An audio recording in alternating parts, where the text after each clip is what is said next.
Ok, minha gente, bom dia. São 10 horas e 8 minutos desta segunda-feira. E normalmente eu abro a segunda-feira batendo um papo com vocês. Hoje eu vou fazer um pouco diferente, dado a quantidade de notícias e informações que nós temos nesta manhã de segunda-feira. Manhã que, depois de uma audiência pública que aconteceu sobre a água aqui em Teresópolis, uma audiência pública online, e que a gente já vem discutindo há muito tempo esse assunto, né? E eu estou trazendo, quem me viu aí nas redes sociais, a gente está trazendo aí o Vanderlei Pérez e o Alexandre Paim para falar exatamente sobre essa audiência pública. E hoje também eu vou receber o deputado de Júlio Rocha, lá de Guapimirim. Ele vem visitar Teresópolis hoje, vai passar aqui no nosso programa, daqui a pouco ele está chegando. Eu tenho assuntos aí para falar com vocês e não vou conseguir falar hoje, ó. Mas amanhã a gente vai entrar nisso, né? Um deles é o Metanoia, tanto que eu trouxe hoje, estou com o meu agasalho do Metanoia, quero falar com vocês do Metanoia. Terminou ontem a 19ª edição do Metanoia, vem aí a 20ª, que é agora em julho, e completando 5 anos do Metanoia Serra.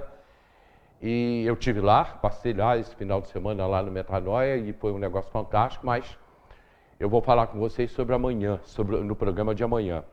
Também preciso falar, isso eu vou falar rapidamente, mas eu volto ao assunto amanhã, sobre o meu amigo, parceiro, companheiro aí, meu amigo Márcio Danilo, que mora lá nos Emirados Árabes, professor e pastor Márcio Danilo, que infelizmente ontem pela manhã, assim bem cedinho, ele me ligou, dos Emirados Árabes, para falar sobre o falecimento da sua irmã. E ela morreu, foi um acidente, caiu de uma escada, e deixou aí toda a família, o pessoal lá das paineiras, todo mundo apavorado com o que aconteceu, porque aquela coisa que ninguém espera, né? Uma jovem, 40 anos, mãe de 2 filhas, um netinho. E, Danilo, se você já estiver vendo a gente, né? Um grande abraço, Márcio. E amanhã eu vou falar sobre esse assunto. Eu não teria como entrar nesse assunto hoje como deveria ser. Alex, nós já estamos nas redes sociais, que eu não estou me encontrando aqui. Ok. Outra coisa que eu quero falar, vai ficar para amanhã, lá no alto, já fecharam a avenida lá no alto, né? Já os comerciantes muito aborrecidos. Ontem à noite, alguns até me ligaram, muito aborrecidos com o fechamento da Oliveira Botelho lá no bairro do Alto. Mas eu não tenho como falar sobre esse assunto hoje. Além das notícias do programa, que a gente vai trazer, dando andamento no programa, a gente vai falar sobre a situação, como eu falei no início, né? Sobre a situação da água. E já, direto, Vanderlei Pérez e Alexandre Paim. Bom dia, Vanderlei. E já começa falando, você e Paim, discutindo a audiência pública online que aconteceu na última sexta-feira. Bom dia, Hélio. Bom dia, Paim. Bom dia a todos, né? Nós estamos inovando em muita coisa em Teresópolis, né? Vender a água, que é esse patrimônio maravilhoso de Teresópolis, e discutir isso, informar a população numa audiência pública de internet, realmente é coisa para debate de programa de TV mesmo. É isso aí. E é por isso que nós estamos aqui debatendo esse assunto. Doutor Alexandre Paim, bom dia. Bom dia, Vanderlei, bom dia a todos que estão nos assistindo, né? Falamos sobre essa audiência, as coisas que aconteceriam, né? Fizemos algumas críticas, né, durante alguns programas anteriores em relação à falta de transparência, à falta do chamamento público, né? Mas, infelizmente, ela ocorreu da forma que o Poder Executivo entendeu de ser da melhor forma, que para a gente que é mais crítico, né, entende que não foi a forma correta. Mas vamos debater esse assunto hoje durante o dia e falar um pouco também sobre a questão das decisões, né, judiciais, dentro daquilo que eu posso falar, né, até por questões de ética. Mas eu não sou contra debater o assunto de fazer a concessão, até porque tem que ser feita. Existe uma decisão judicial determinando isso. Mas o problema são as formas em que elas estão sendo conduzidas. Eu até vou te pedir, Alexandre, então, você como advogado, como uma pessoa que trabalha com a Câmara de Vereadores, você mesmo falou, tem coisas que você realmente não pode falar, uma questão ética, mas como é que foi esse processo? Por quê? A Câmara fez um pedido de liminar para que não acontecesse a audiência via online, é isso? E foi negado. Explica isso para a gente, Vanderlei, à vontade. Houve né, um requerimento do vereador Rangel, né, de forma verbal em plenário, onde ele criticava essa forma de ocorrência da da audiência pública, né, de forma totalmente virtual. Também tinha as críticas em relação à falta de publicidade, né, porque, como já disse aqui em outros programas com você, o site da Prefeitura, nós chegamos a abrir, inclusive, aqui no teu programa, e o site da Prefeitura não trazia nenhum tipo de link de informação ao site que traz informação do saneamento básico. Anteriormente, para você acessar as informações, você tinha que colocar no site da Prefeitura, né, Vanderlei? E no final colocar /saneamento. E minha crítica era em relação a isso, porque o Refis, por exemplo, tinha um destaque enorme, né? As premiações do município, todas elas lá em destaque. As premiações do prefeito em destaque. E um assunto importante como esse não tinha sequer um destaque. Da mesma forma que o Instagram da Prefeitura, cheguei a falar também das meninas, das jovens que vêm fazendo as publicidades, até elogiei, falei que é uma forma diferente de fazer a divulgação, que elas também não abordaram, não jogaram para abordar esse assunto. Então não tinha publicidade. E a Câmara, ela pleiteou exatamente isso. Só que a Prefeitura, de uma forma muito esperta e muito rápida, logo acho que na segunda ou na terça, já começou a fazer esse tipo de publicação. O que foi o entendimento ali do juízo foi de que ele tinha obedecido à forma de publicidade, até porque tinha sido feito uma publicação de ato oficial, se eu não me engano, em 5 de maio, e que a forma de realização da audiência ela é um ato discricionário do Poder Executivo. Então, se a lei permite que ela faça presencial ou virtual, a escolha é do Executivo, então o Poder Judiciário não tem ali um poder para decidir sobre esses atos. Então, por isso, ele negou a liminar pedida pela Câmara, né, na ação de obrigação de fazer que a Câmara impetrou, pedindo a suspensão da audiência, mas esse foi o entendimento do juízo, que por se tratar de um ato discricionário do Poder Executivo, o Judiciário ele não tem força, não tem competência para invadir esse tipo de situação. Talvez ali, se o município tivesse uma lei, né, proibindo esse tipo de audiência de forma exclusivamente, né, virtual, aí sim ele teria uma forma ali de dar uma decisão favorável. Mas como não existe, prevalece aí o que está valendo na lei. Essa coisa dessa audiência virtual e essa alegação de que já foram feitas outras audiências também pela internet, mas isso em tempo de pandemia, né? Então já passou a pandemia. Ninguém nem mais lembra como é que é andar de máscara, né? Passou aquela fase complicada da proteção, e então a gente tem que voltar ao hábito de se encontrar e de expor as ideias pessoalmente, né? E fazer o enfrentamento, né? Está se falando que essa seria a quinta audiência, a quinta manifestação diante do público sobre a venda da água.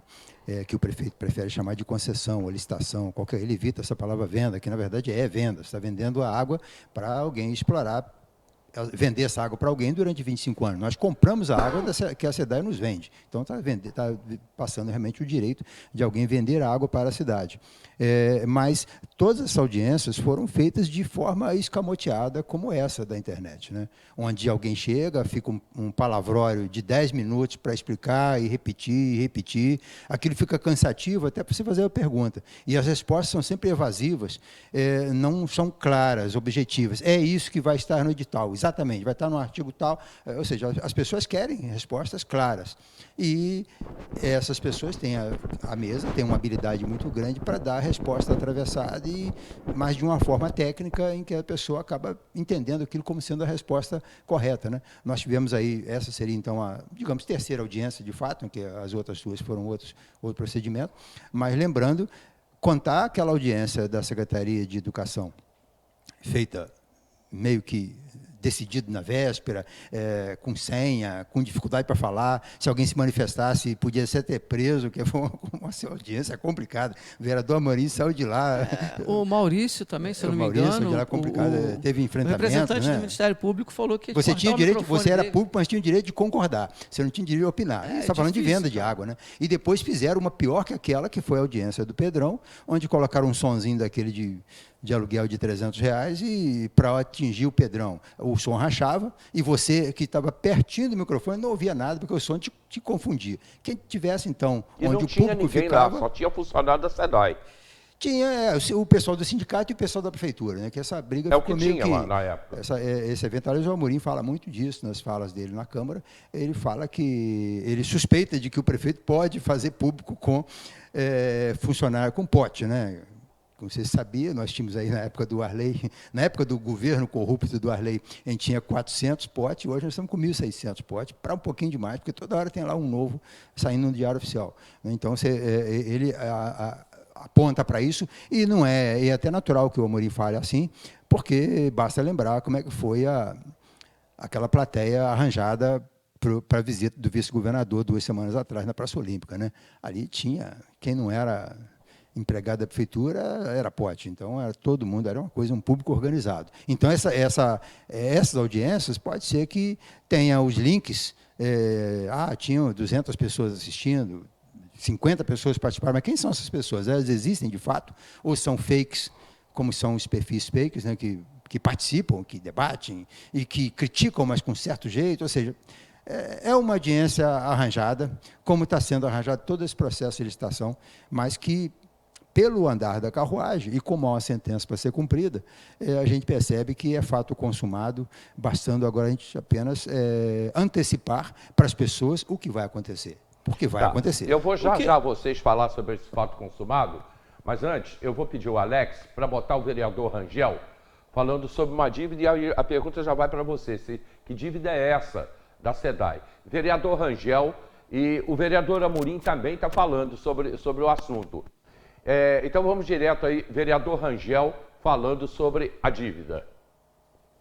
Eu não sei se é porque ele é literalmente incompetente, porque o slogan de campanha do prefeito era que nunca faltou dinheiro, sempre faltou gestão. Mas agora ele se prende em tudo na questão, por exemplo, da outorga da água.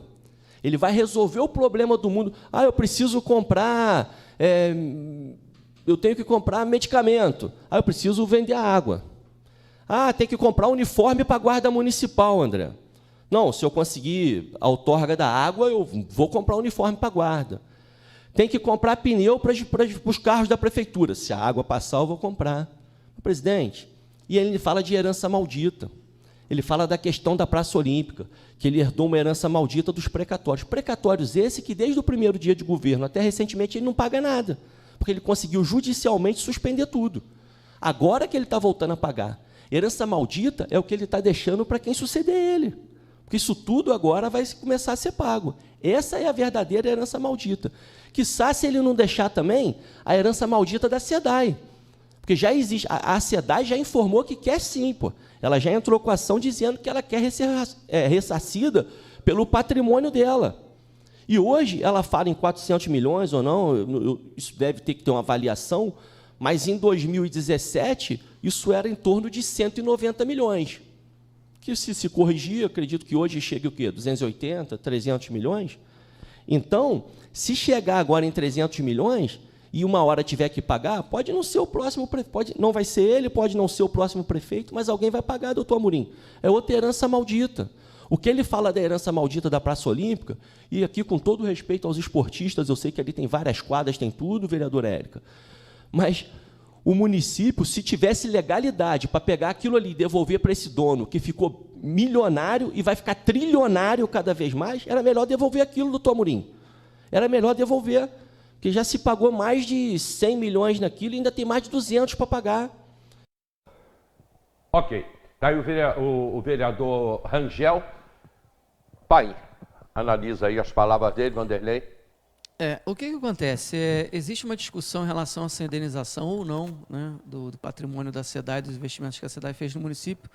O procurador do Gabriel Palatini, que até mencionou sobre essa situação na audiência pública, ele disse que não, ele nem disse que sim nem que não, né? Ele deu uma sabiada ali na situação, porque esse processo, né, vamos fazer um levantamento histórico aqui, em 2012, o Ministério Público entrou com uma ação contra a SEDAI e contra o município de Teresópolis. Os dois são réus no processo, aonde o Ministério Público pede para se ter uma solução por conta de danos ambientais, porque a SEDAI estava há mais de 20 anos sem contrato. O contrato da SEDAI foi feito em 1978, e expirou em 98, então terminou, encerrou o processo a concessão da SEDAI com o município. E o Ministério Público faz ali uma ação querendo que a SEDAI fosse indenizada pelos danos causados, os danos ambientais causados, e também contra o município, obrigando o município a dar solução nessa situação da falta de contrato. E o processo vem se discutindo ao longo dos anos, né? É um processo extenso, e durante esse processo, a SEDAI foi intimada a apresentar os investimentos que ela fez no município e quanto arrecadou. E nesse processo também cita-se essa questão do município acampar a estrutura da SEDAI ou não. E aí se torna uma discussão ampla. Esse processo ainda não transitou em julgado, porque a SEDAI entrou com recurso no STF. Então, não existe ainda um martelo batido. Então, não é um processo encerrado. Então, quando o município alega que tem direito a ficar com a estrutura da SEDAI, isso é muito temeroso, muito. Por quê? Primeiro, que aquele processo lá não foi julgado. E segundo, que o objeto da discussão daquele processo não era se o município tinha direito a ficar com as coisas da SEDAI ou não. Ali o município é réu tanto quanto a SEDAI. O que se discute naquele processo é que a SEDAI estava sem contrato, a SEDAI, em suas teses de defesa, alegou que, como não tinha recuperado o dinheiro investido, o contrato estava sendo renovado automaticamente, né, com base na cláusula, se não me engano, a 18ª, que falava exatamente sobre isso, e ficou essa discussão, recuperou, não recuperou. Agora, nada impede que a SEDAI, se consumando de fato a saída dela e o município fazendo essa encampação de passar a estrutura da SEDAI para a nova empresa que vai assumir, a SEDAI provavelmente, até porque o Estado, né, não pode abrir mão de um patrimônio simplesmente lavar as mãos e deixar, então o Estado vai ter que defender o seu patrimônio, porque a SEDAI é uma estatal. Então, nada impede que a SEDAI promova uma ação contra o município para ser indenizado pelas partes, e nessa ação apresente quanto que ela investiu, quanto que lucrou, se teve lucro, se teve prejuízo. Então, assim, não existe uma segurança jurídica. Inclusive, eu fiz essa pergunta na audiência pública, eu participei dela, pelo menos tentei, né? Eu colocava a pergunta publicamente para as pessoas entenderem o que eu estava perguntando, entrava naquele formulário, fazia pergunta educadamente, pedindo para ser esclarecido alguns itens e passaram o batido, né? Porque um dos defeitos desse tipo de audiência era essa, eles selecionavam quem eles iam responder, diferentemente que se fosse um debate tete a tete, em que te desse voz, o cara levanta a voz, né? E você vai lá e fala e pergunta de forma objetiva. É diferente, aqui a gente está aqui, eu posso fazer uma pergunta para o Vanderlei. É uma questão de ordem, né? E ele vai ter que me responder. Se ele começar a embromar, eu vou chegar, não, peraí, você não respondeu. Você está embromando, entendeu? Agora, quando você faz a pergunta por escrito, o cara se quer ler, e aí depois diz, a gente não respondeu algumas aqui porque já foram respondidas. Mas quais? Entendeu?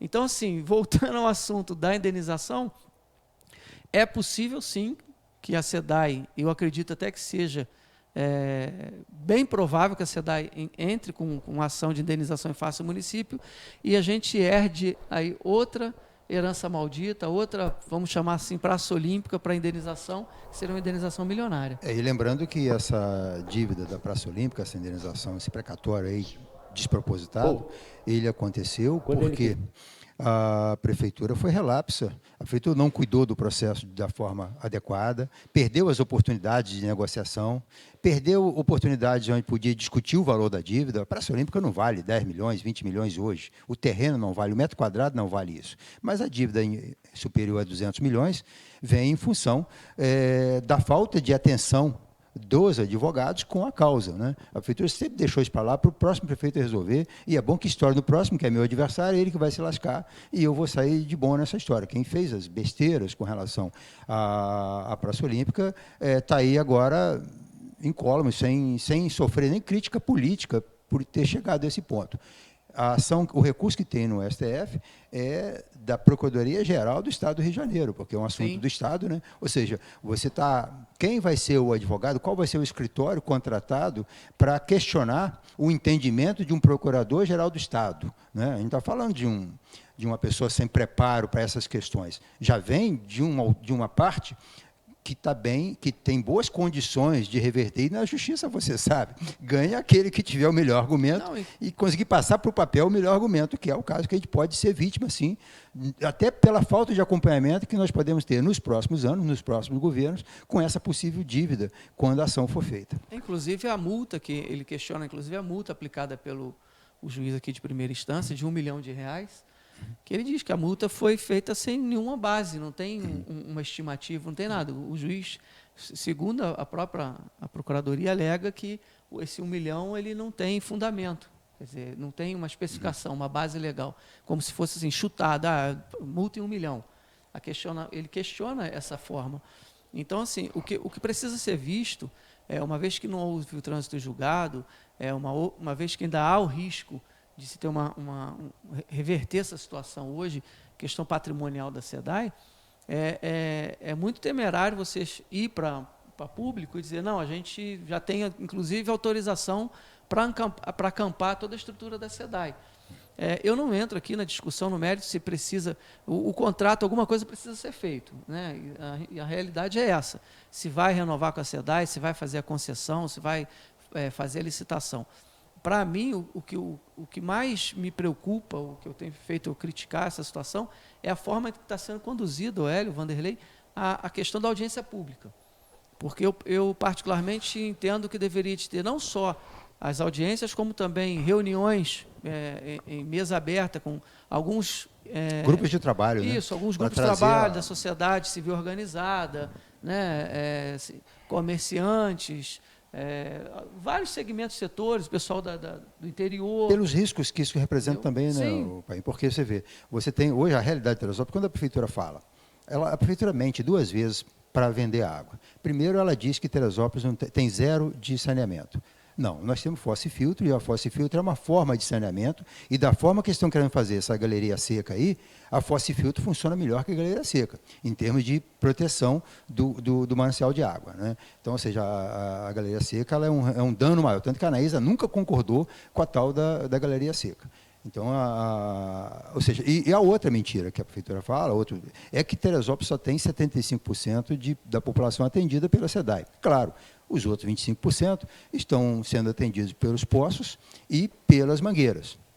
E nas mangueiras temos uma situação ainda mais séria, porque a mangueira não foi a prefeitura que foi lá colocar, um morador colocou. Tem gente explorando essas mangueiras de forma pacífica, de forma ordeira, de forma cidadã, de forma associativa ali, em cada cabeça de morro onde a SEDAI não chega, você tem as mangueiras trazendo água da nascente, que é uma água de boa qualidade, e mesmo que com possibilidade de alguma contaminação, é uma água ainda melhor do que a água tratada da SEDAI, porque a água tratada da SEDAI ela vem com químicos que vão fazer muito mal a você, e essa água que corre pela mata e pode ter algum tipo de dejeto nela, ela não o corpo absorve bem e não faz mal. Então, considerando que essa água é de qualidade, a partir do momento, mas hoje é feito de forma pacífica, a SEDAI não incomoda quem está explorando as mangueiras, nem quem está sendo abastecido pelas mangueiras, que são esses 25% ou perto disso.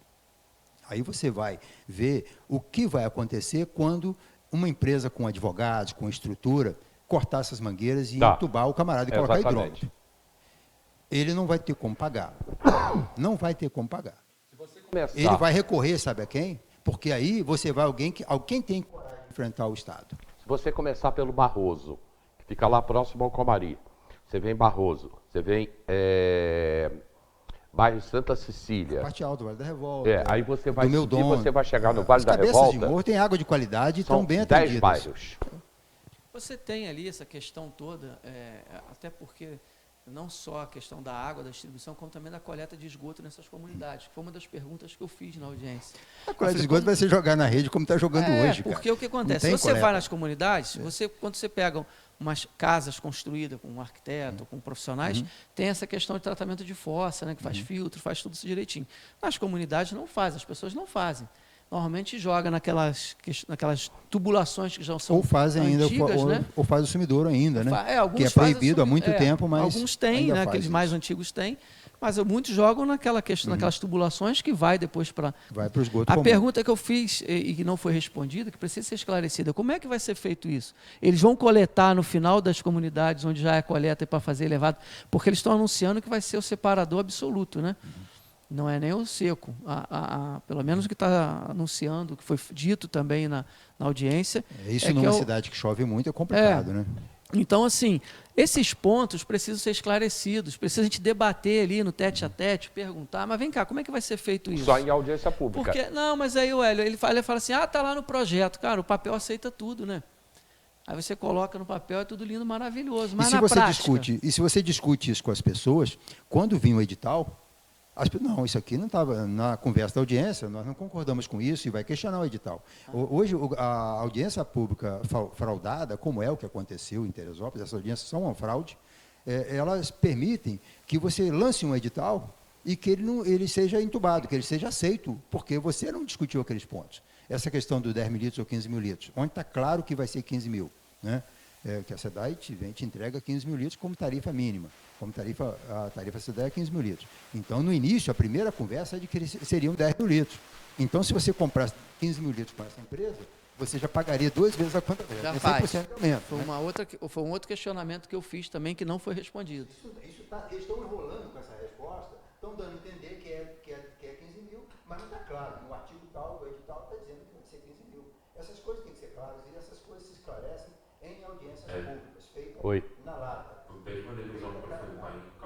Ok, eu vou para o comercial agora, eu tenho um rápido comercial e a gente volta. Eu ainda tenho aqui uma fala do vereador Amorim e eu estou aguardando, aliás, já chegou, o deputado Júlio Rocha já chegou, eu também tenho as matérias da manhã de hoje, dessa segunda-feira que está só começando. Cartão do bem todo mundo tem, quem não tem deveria ter, tenha você também o seu cartão do bem, ao nosso alcance ali na Galeria Europa. Cartão do bem. Já eu volto, inclusive aqui a participação do pessoal de casa, né? A Isabel assistindo a gente, Mateuzinho Iate, Grazi Pimentel, Paulo Ribeiro, Marcelo Marinho. Opa, está acusando a prefeitura de fraude? Com base em que esse cidadão faz essa acusação? Aí foi com o Vanderlei, a fala do Vanderlei, mas na volta do comercial a gente fala sobre isso. Eu quero falar também, vou tentar falar hoje ainda sobre segurança nas escolas. Ele ainda não chegou aqui para mim, meu amigo Márcio, lá nos Emirados Árabes. Abraço, irmão. Difícil o que aconteceu ontem e vida que segue. A gente já falou ontem pela manhã. Vida que segue. Então, a gente volta já depois do comercial.